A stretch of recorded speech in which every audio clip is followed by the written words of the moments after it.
Dizem que a mulher é parte fraca. Nisto é que eu não posso acreditar.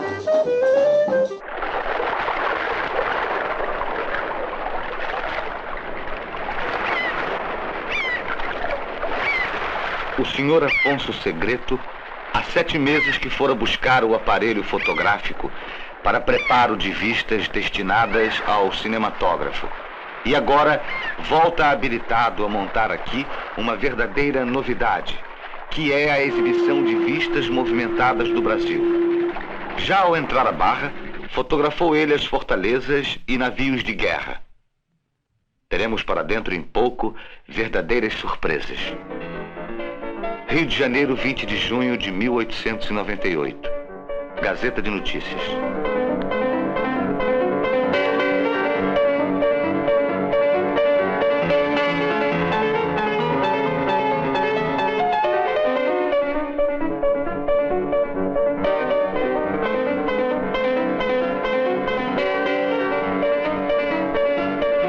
A nova diversão toma conta da cidade. As fitas são exibidas no cinematógrafo, no café-concerto, no passeio público. Nilo Peçanha assumindo a presidência. Farei um governo de paz e amor. É o bastante para que se filme em seguida Paz e Amor, sátira política e recorde de bilheteria das primeiras décadas do século. Outro grande sucesso, Os Estranguladores, baseado em crime célebre. Produzido e fotografado pelo sócio do cinema parisiense, Antônio Leal. Suas imagens ganharam fama por nitidez e espírito jornalístico.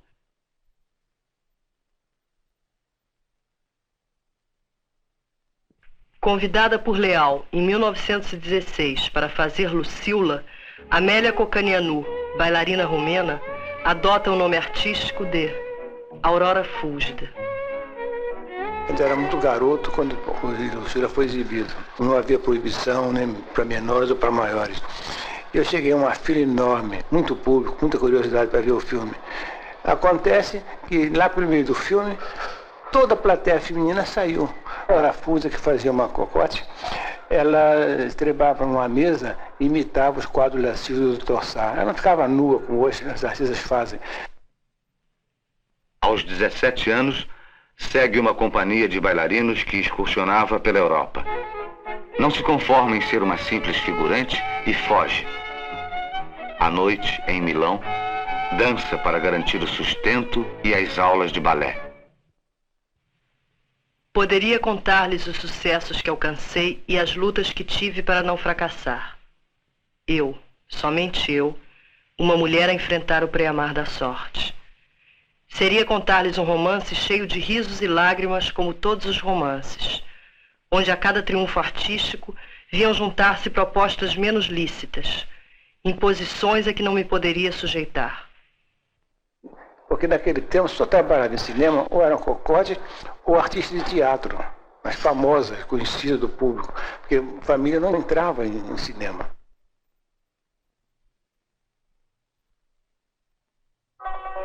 A revista Cinearte, em busca de intérpretes dramáticos sensíveis à nova linguagem, chama a atenção sobre uma jovem egípcia.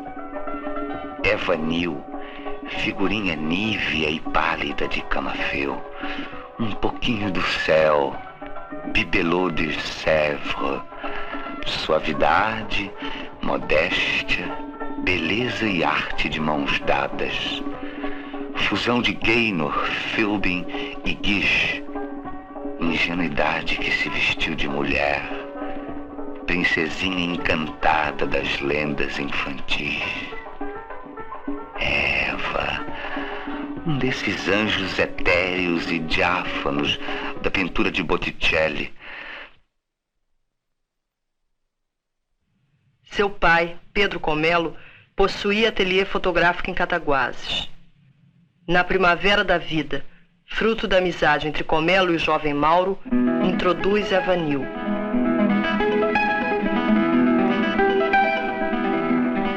Desentendimentos provocam o fim da sociedade. Eva Nil não aceita novo convite de Humberto Mauro para filmar. Funda com o pai sua própria companhia. Produz Os Mistérios de São Mateus, inacabado. E Senhorita Agora Mesmo, onde tem o papel de uma fazendeira decidida e corajosa. Exibido em Cataguases, o filme não chega ao Rio de Janeiro. Os cinemas, controlados por um monopólio desde 1912, resistem à produção nacional. Magoada com o insucesso, Eva Nil faz ainda Barro Humano, mas não cede aos insistentes pedidos de Adhemar Gonzaga para continuar. Cataguases, 20 de novembro de 1929. Senhor Pedro Lima, o que você pensa ser desânimo de minha parte não passa de minha completa desistência em trabalhar para o cinema nacional atual. Você diz ser ele de fato, mas você bem sabe que não é. O cinema nacional, depois de um verdadeiro fracasso de alguns anos atrás, começa a querer se impor como realmente devia ser, mas não passou de querer. Retirando-me do cinema nacional, peço-lhe para não publicar mais nada a meu respeito, e ficaria muito grata se devolvesse as minhas fotografias que se encontram em seu poder. E para tudo que me for possível, desde que não se relacione ao cinema, disponha. Eva Comelo. Foto Atlas, Cataguases, Minas.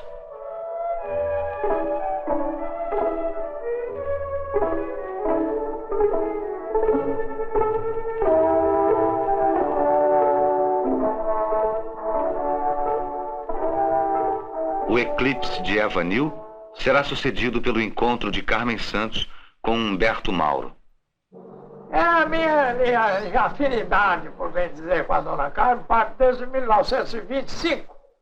Foi quando nós começamos a fazer cinema em Cataguases, e ela, nesse ano, estava filmando a Mademoiselle Cinema. Ela, veja os senhores, sem que nós soubéssemos nada, porque nós em Cataguases ignorávamos por completo as atividades do cinema brasileiro nessa época. A dona Carmen acabou construindo um estúdio, verdadeiramente um estúdio modelo.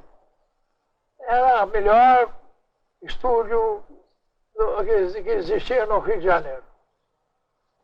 Palco enorme, laboratório, fileira de camarins muito bonita, força muito grande, de uma dependência para transformadores, depois força para iluminação, quantidade de refletores excelentes e muito grande, enfim, uma coisa muito perfeitíssima. Quero fazer um filme também. Um filme é meu jeito. Não quero com isso dizer que sei o que os outros não compreendem. Cada um de nós vê a vida a seu modo. Quero fazer um filme da vida como eu a sinto. Uma tentativa. Preciso do seu auxílio. Promete ajudar-me? 19 de junho de 1929. 12 anos depois, realiza este desejo. Dirige Inconfidência Mineira.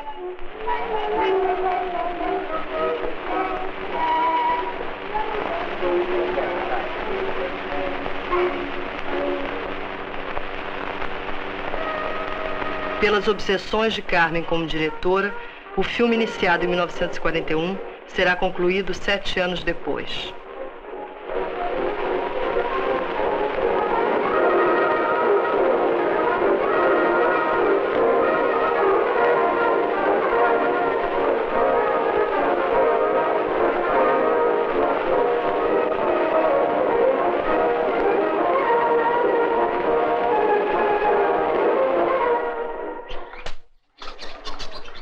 O fato é o seguinte, é que desde essa época, talvez muito antes, a dona Carmen integrou-se de tal maneira no cinema digamos, cinema brasileiro, que veio a ser um dos elementos mais importantes na história do nosso cinema.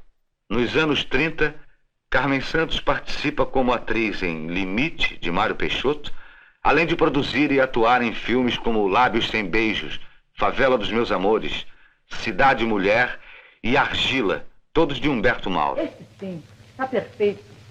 Um colorido vivo e ousado. Merece um beijo. O quadro? Ou você? Você não teria coragem, Luciana. Quem, eu? Mas olha que as salamandras não passam de uma ficção literária. Mas um dia acabam mesmo se queimando.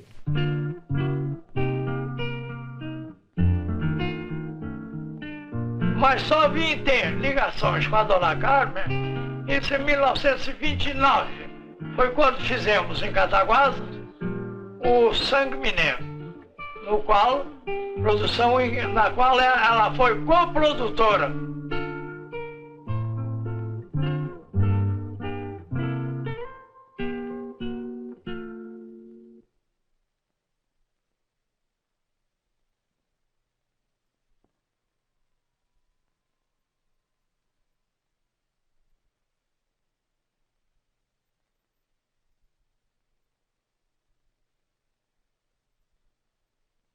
Eu não quero ficar parada.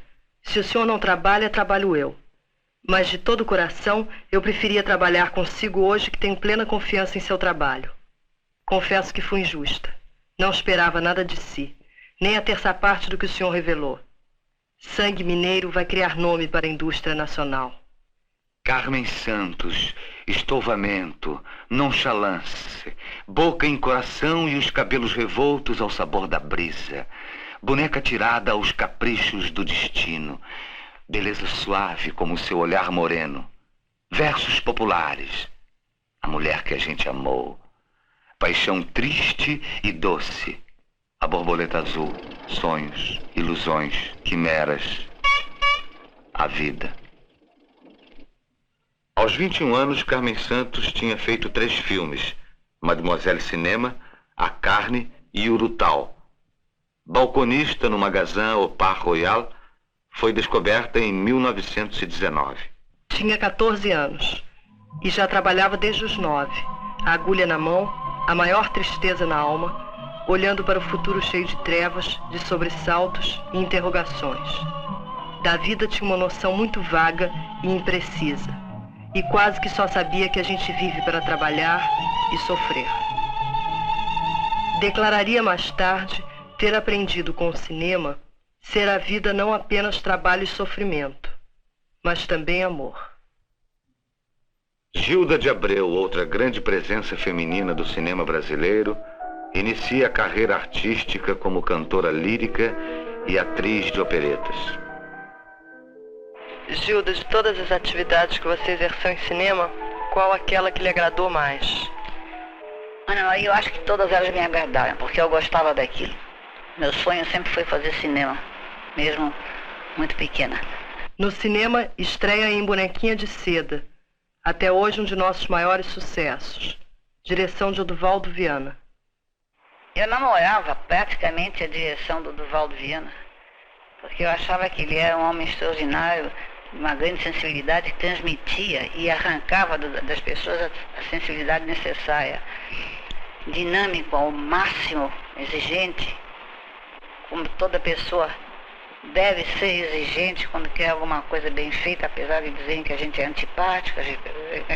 A Cinédia lança Gilda como diretora em O Ébrio, baseado na canção de Vicente Celestino, seu marido. Tá bem metida dentro desse negócio de cinema. Então o Bernardo Gonzaga me disse: ô Gilda, você não acha melhor, em vez de fazer essa fita aqui, vai ser preciso muito dinheiro, vai gastar muito, porque é fita de época. Não seria melhor fazer do Ébrio, da canção do Vicente, uma fita? Todo artista é meio audacioso. Eu resolvi então tentar, porque não entendo nada, até hoje eu não entendo nada de cinema, nada de técnica de cinema, nada, simplesmente intuição.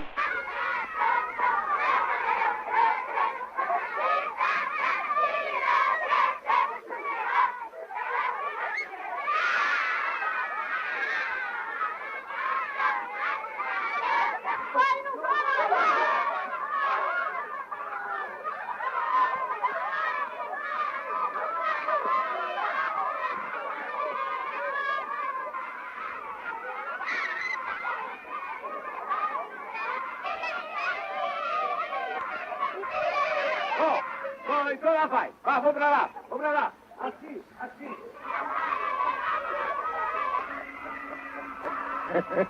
Bom dia, reverendo. Eu já sabia que lançaram o Ébrio e uma fita americana chamada Farrapo Humano foi lançada em cima para derrubar o Ébrio. E o engraçado é esse, é que o povo parece que percebeu isso. Farrapo Humano fez a sua carreira naturalmente gloriosa, mas o Ébrio caiu no gosto do público, porque tinha um nome que ninguém acreditava nele, chamado Vicente Celestino, que tinha uma grande comunicação. Então foi bem, ganharam muito dinheiro, nota bem, ganharam muito dinheiro à custa do Ébrio. O êxito de O Ébrio não se repetirá em Pinguinho de Gente e Coração Materno. Sua realização, porém, elimina o caráter excepcional da presença feminina na criação cinematográfica. A sua voz estou ouvindo, no entanto eu queria nascer sem ti. És tão cruel, é mal perfil. A transformação de atrizes como Carmen Santos e Gilda de Abreu em diretoras está ligada às mudanças introduzidas durante o tempo em que Getúlio Vargas conduziu o país.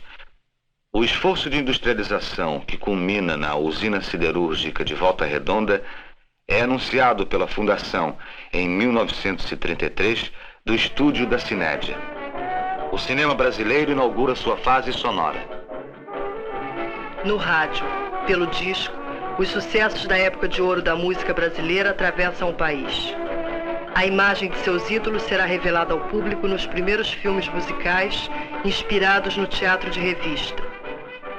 Em A Voz do Carnaval, Alô, Alô Brasil, Estudantes, Banana da Terra, Alô, Alô Carnaval, podia-se contemplar aquela que seria o maior mito feminino brasileiro, a Pequena Notável.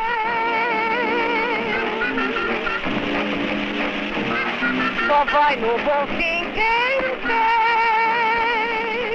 um rosário de ouro, uma bola tacinho, que não tem balangandã, que não vai no bom fim. Oi, que não tem balangandã, que não vai no bom fim. Oi, não vai no bom fim. Oi, não vai no bom fim. Oi, não vai no bom fim. Oi, não vai no bom fim. Oi, não vai no bom fim. Oi, não vai no bom fim.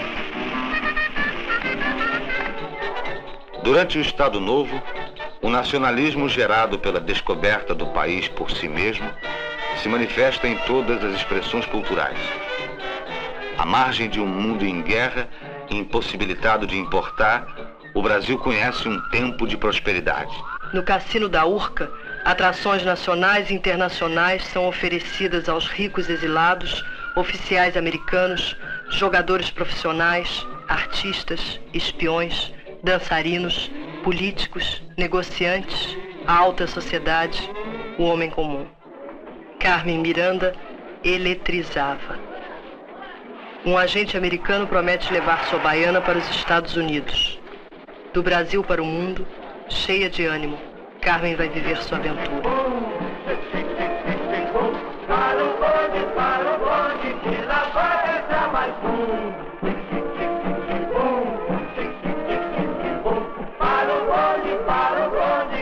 Depois de uma fase de neutralidade, reflexo de discreta simpatia pelos países do eixo, o Brasil entra na guerra ao lado das democracias. Na Itália, com as tropas aliadas, a Força Expedicionária Brasileira combate o nazismo. Cantando em inglês, na Broadway ou em Hollywood, sofistica-se a baiana. Sua fama corre mundo. Seu temperamento a transforma na bomba brasileira, ou no original, The Brazilian Bombshell. I want to dance. I love to dance. O fim da guerra encontra o Brasil do lado vitorioso. O triunfo dos ideais democráticos prenuncia a queda da ditadura Vargas e consolida o ingresso do país na área de influência americana. Do bugue-ugue ao chiclete, do arranha-céu à televisão, a sociedade brasileira substitui seus modelos.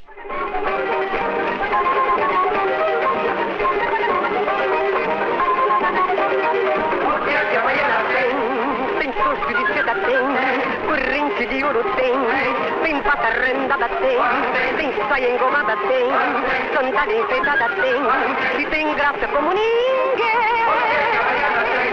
como ela requebra bem. Quando você se requebra, caia por cima de mim, caia por cima de mim, caia por cima de mim. E quando eu penso, não, Bahia, nem sei que dor. No início dos anos 50, Carmen Miranda volta ao Brasil pela última vez. O segredo do sucesso seria pago com um dom mais caro, a generosa vitalidade.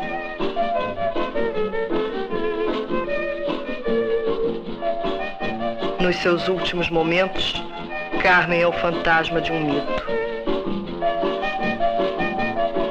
Com o ingresso do exibidor Luiz Severiano Ribeiro Júnior na Atlântida Cinematográfica em 1947, tem início o ciclo das chanchadas.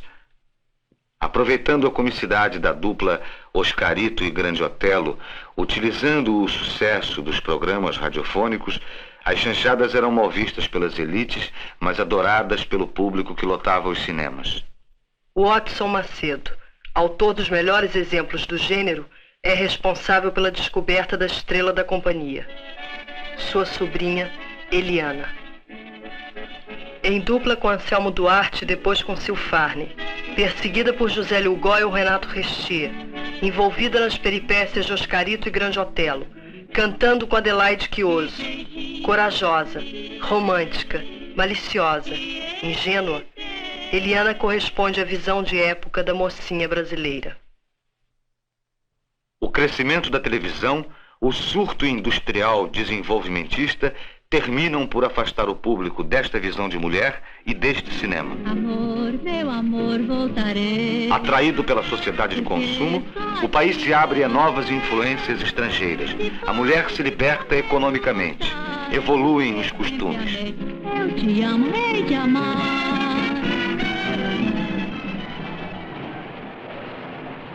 Eu poderia dizer assim, não, quando eu era menina eu pensava em ser atriz.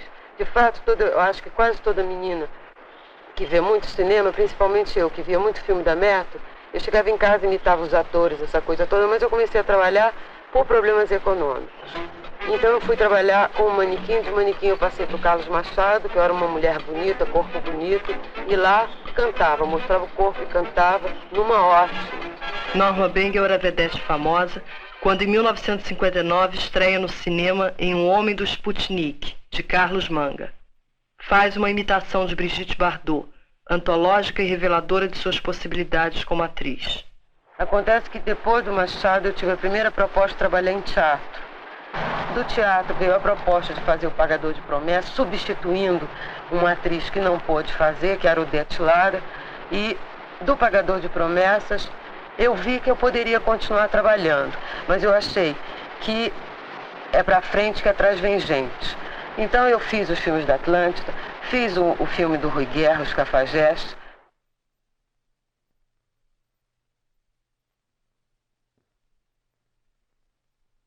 Os Cafajestes, de Rui Guerra, transforma Norma Bengel em atriz dramática. 4 minutos de nudez absoluta fazem do filme um escândalo. Retirado de cartaz, é finalmente liberado. Representa o Brasil no Festival de Cinema de Berlim, enquanto O Pagador de Promessas é enviado a Cannes. O filme de Anselmo Duarte ganha a Palma de Ouro. Norma começa a trabalhar na Europa. Sapore di sale, sapore di mare, un gusto un po' amaro di cose perdute. Na Itália eu trabalhei de latuada a diretores marginalizados, filmes que nós fizemos que nem passaram, foram proibidos pela censura. Fiz o western, trabalhei com Joseph Cotten, que eu achava o maior barato. Depois Saudades do Brasil, aí volta para o Brasil. Fiz filmes com Fernando de Vaz, com Walter Cury, com o Rui Guerra e com quem me oferecer filmes que eu gosto.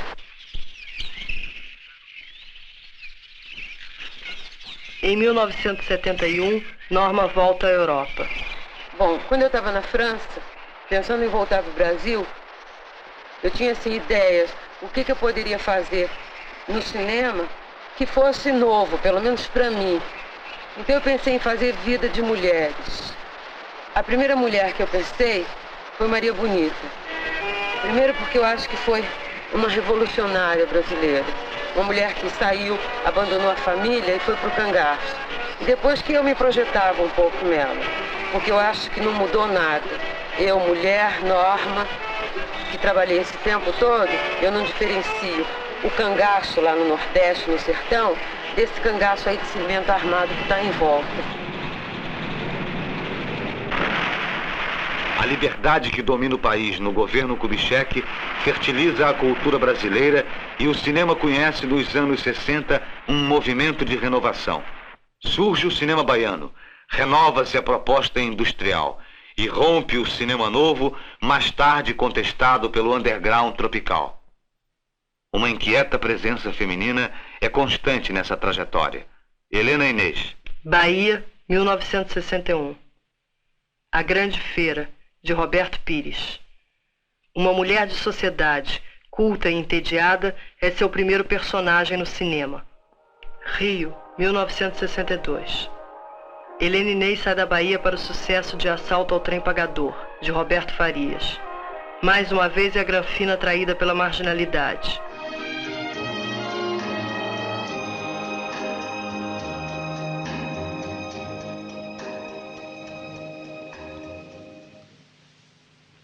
Essa tá boa.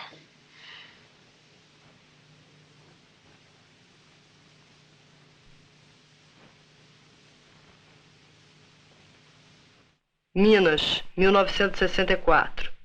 O Padre e a Moça, de Joaquim Pedro de Andrade. O cinema novo renova a linguagem. O ator é consciente do seu papel. O personagem não será representado, mas vivido. Helena encarna esta proposta. Rio, 1968. Cara a Cara, de Júlio Bressani. Em sua segunda geração, o cinema novo dilui seu projeto. Surge a contracultura. São Paulo, 1968. O Bandido da Luz Vermelha, de Rogério de Ganzerla. Uma estética da vulgaridade encontra em Helena Inês sua intérprete ideal.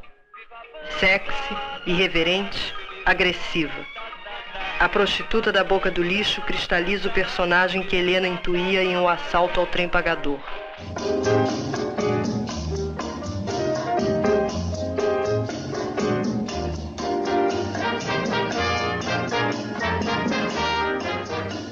Vamos dançar, neguinho.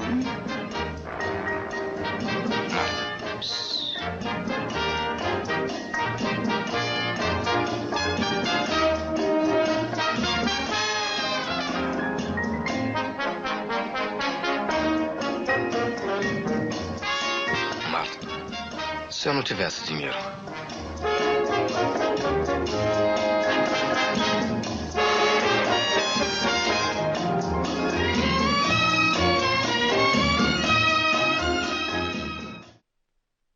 Nos anos 70, Helena viaja e prossegue sua intensa aventura. Voltará ao Brasil e ao cinema.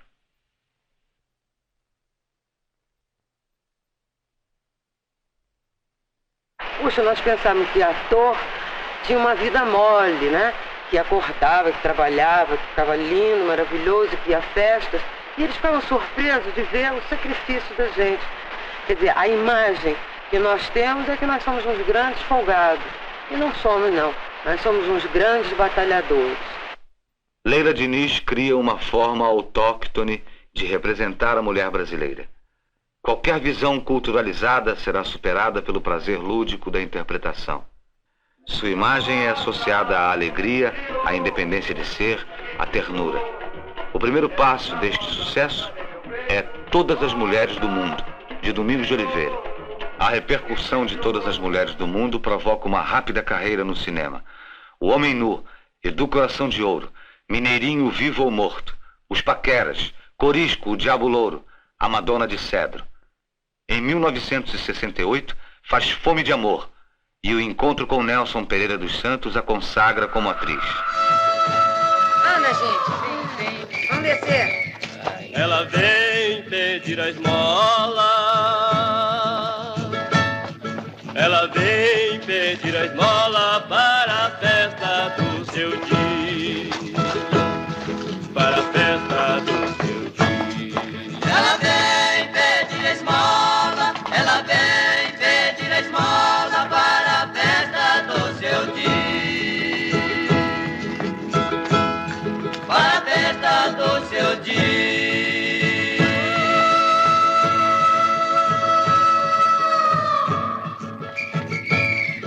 Deus nos pague a vossa esmola,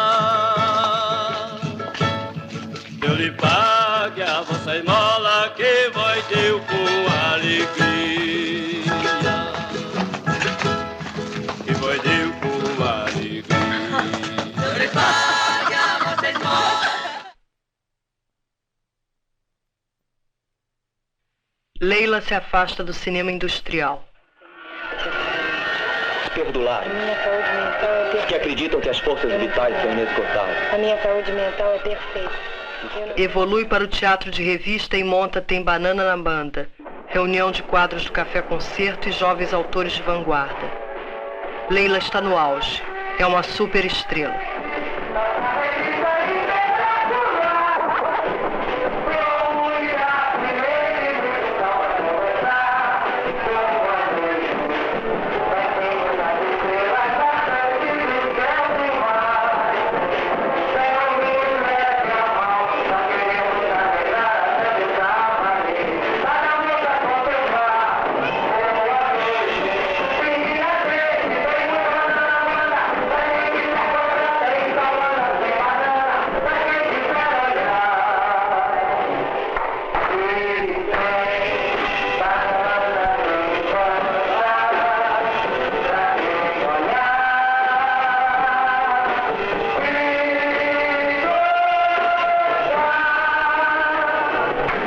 Uma entrevista ao Pasquim, com detalhes de sua vida amorosa, causa escândalo, motiva represálias.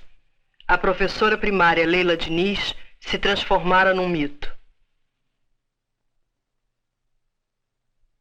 Desprezando convenções, rompe com a moral vigente e influi nos costumes de sua geração. Superando um tabu, desnuda publicamente o ventre gestante.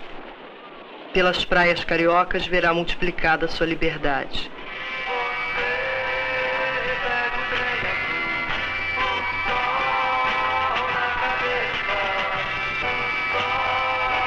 Não sei se foi loucura ou coragem minha, mas sempre me expus muito. De certa forma, acho que isso é que ainda sustenta essa coisa engraçada chamada mito. As flores do jardim. Viajando para a Austrália, faz escala no Tahiti e escreve. O mais legal da vida é essa de amor, afeto, carinho. Podes crer.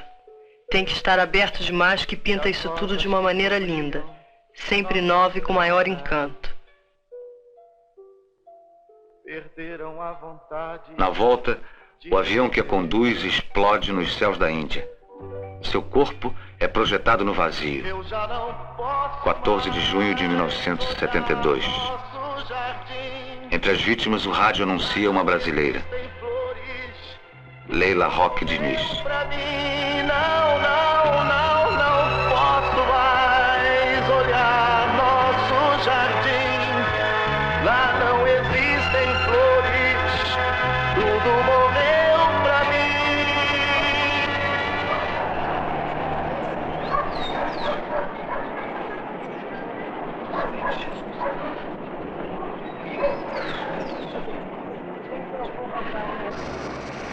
Me diga que você está esperando um sinal do céu, um fé, com muita fé.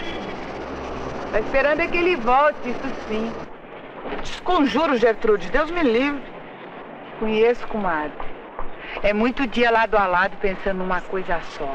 Tua fé é que ele volte e te leve daqui. Deus me proteja. É, mas volta não, viu, Rosa? Volta não. Fez um estrago e se afundou nas profundezas. Ai, eu não aguento mais. Corta. Pode cortar. Oh, mas demorou, hein? Peraí, tá legal. Eu acho que... No cinema brasileiro atual, as atrizes continuam a desvendar para o público a condição feminina. Mas agora a mulher circula livremente pela estrutura do filme. Participa em todas as etapas, do roteiro à montagem, da fotografia à direção de produção. Contemplando-se até hoje no quadro de um cinema eminentemente masculino, ela começa a revelar sua face oculta. Curiosa de ver o mundo à sua maneira, descobre no cinema a capacidade de refletir-se. Nas imagens nascidas de sua visão interior, a mulher se adivinha, se discute, se libera. E mais uma vez, recomeça. É uma cobra, é um pau, é João, é José, é um espinho na mão, é um corte no pé. São as águas de março fechando o verão, é a promessa de vida no teu coração. É pau, é pedra, é o fim do caminho, é um resto de topo, é um pouco sozinho, é um passo, é uma ponte, é um sapo, é uma rã, é um belo horizonte, é uma febre terçã. São as águas de março fechando o verão, é a promessa de vida no teu coração. Pau, pedra, inho, coco, vinho, agro, hidro, horte, sol. São as águas de março fechando o verão, é a promessa de vida no teu coração.